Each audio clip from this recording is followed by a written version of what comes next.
Assassin's Creed Shadows is now way better than at launch. They significantly improved the parkour, there's way more side content to complete, including a mission that gives you Isu Items. There are also really cool extra outfits, a brand new free weapon type, several big quality of life features, and this is all available in the new Switch 2 version as well. So to celebrate that launch, Ubisoft reached out to ask if I wanted to give a full rundown of all the year 1 additions in a sponsored video. Also to refresh your memory or to get you up to speed if you have not picked up the game yet. You can check out Shadows and find a link in the video description. Let's start with some features that I really wish were there at release but have now been added through free updates. One of them is the ability to change the time of day by upgrading the Nendo building in your settlement. You can meditate by pressing the up button on the D-pad and switch between 6 AM and 6 PM, so you are no longer forced to play during night. Another great addition is that all your headgear, including Naoe's hoods, can now appear in most of the cutscenes if you toggle the setting on in the menu. Previously, you had to physically travel everywhere on the map to fully unvog it, but now if you synchronize all viewpoints in the province, the map automatically clears.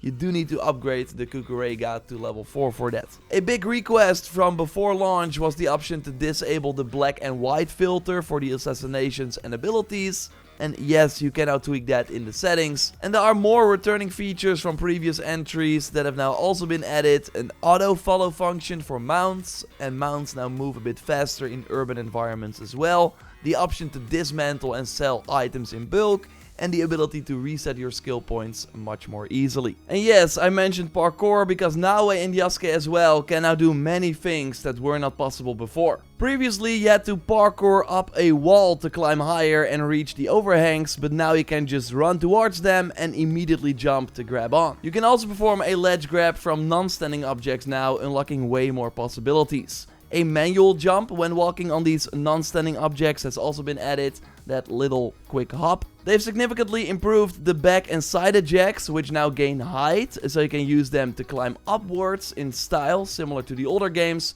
Before, when parkouring up or down, you would not keep sprinting, but now you maintain your speed. There's also a brand new advanced parkour setting that removes all safeguards, meaning you can jump down from any height and either land normally, break your fall with the Egan roll skill, or catch a ledge on the way down, which is also a new feature. Yes, this lets you target any ledge as you fall, and all these changes apply to Yasuke too, but they make Naoe in particular feel even smoother and more responsive to control. Speaking of Naoe, she got a brand new weapon type, and I want to go over way more new content and other stuff that was added. Of course, a like would be awesome, and subscribe for way more Assassin's Creed videos. After unlocking Yasuke, you will now see a lot of new quests pop up, including a few new collaborations. One is with Critical Role and adds a brand new and super powerful ally to your roster. So totally do that, a critical encounter quest that you start over here on the map. Close by you will find the quest Vision of the Realms, which is part of the Dead by Daylight collaboration and takes you to a brand new area with a really cool activity and boss fight at the end.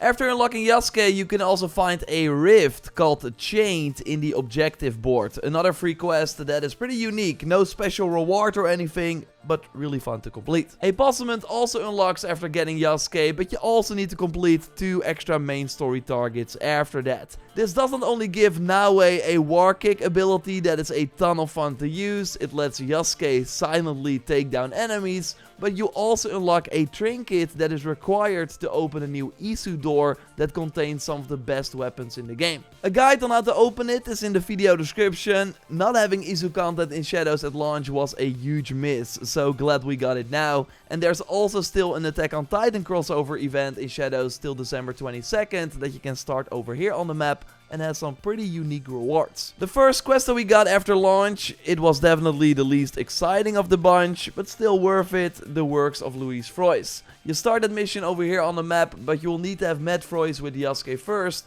by completing the Path He Walks mission. If you did not pre-order the game, you can now do the Throne to the Dogs quest that you find over here on the map and add that cute dog to your hideout after finishing it. And after completing the main story of the base game, you will see a new mission called Go with the Bow, which gives Naue access to the new bow staff weapon without having the DLC. It's a really fun weapon. It also adds the chain assassination to Naue's arsenal. It's great when fighting multiple enemies and has a ton of awesome finishers as well. And real quick, if you want early access to the weapon type without having to finish the main game story, they can get the Fox Head staff in the Helix shop. Buying this immediately unlocks the weapon type and the related skill tree for an early game playthrough. But if you want more legendary bow staff variants, you of course have to buy the Claws of Awaji DLC that is out now and comes to Switch 2 in early 2026. It's obviously the biggest addition to Shadows since launch. It continues the story after the base game's ending, has a brand new region to explore, some fun targets and boss fights to complete. It's not amazing in terms of story and build up, but still a good time. It's some of the best content the game has to offer in my opinion. And the new abilities for Yasuke and some of the extra gear and weapons are a ton of fun. Speaking of which, Ubisoft also added a lot of new free items that we can earn, including the Ezio outfit for Naue. It's part of one of the projects you can activate in the Animus hub. There's also an Animus style armor for Yasuke with some pretty cool perks and a blue and black armor set for both characters. The one for Naue is especially amazing as it lets you instantly tag all the enemies when using the Eagle Vision. So it's totally worth completing these projects as well by doing the Animus Anomaly weekly missions, which you can easily access from the objective board after completing the first two main story targets. Other new items include a Balatro trinket with a pretty fun perk, a link to how you can get that in the video description. There are also brand new golden weapons you can earn by completing particular activities. They have some cool perks, but activating them costs money, so they are more useful later in New Game Plus. Because yes, they've overall added a lot of new progression systems for the end game of Shadows, and to really get the most out of it, you'll definitely want to dive into New Game Plus. I've got a full breakdown of the mode on the channel. I will also leave a link to that in the video description. Of course, with New Game Plus, you can replay the whole game while keeping your unlocks from your first playthrough. And by completing your first New Game Plus run, you also get golden weapons, namely a katana for both Naue and Yasuke. The level cap has also been increased since launch from 60 to 100 at the time of this recording. I totally expect them to raise it again in future updates. You can now go up to knowledge rank 10, unlocking way more passive bonuses. There are new trophies and achievements for that too, just like for getting the hideout to the new max level of 13. Many of the buildings have new upgrade levels, including the forge, which adds a whole new enhanced feature for your gear. There's currently no real reason to engage with it yet, as you won't really need those stat increases and they cost a ton of resources, but the idea is that you can enhance your favorite items to rank 9, which significantly boosts their stats. So hopefully this serves a purpose in the future. We know that in 2026 we will get some new replayable content where hopefully our loadout will be put to the test. Ubisoft already added corrupted castles. Starting at level 30, castles you've already completed can have their die show respawn, and then you can complete the castle again for gold, gear and XP. And every in-game season the castles will change, but they might improve this system in the future to hopefully include some unique rewards from engaging with it as well.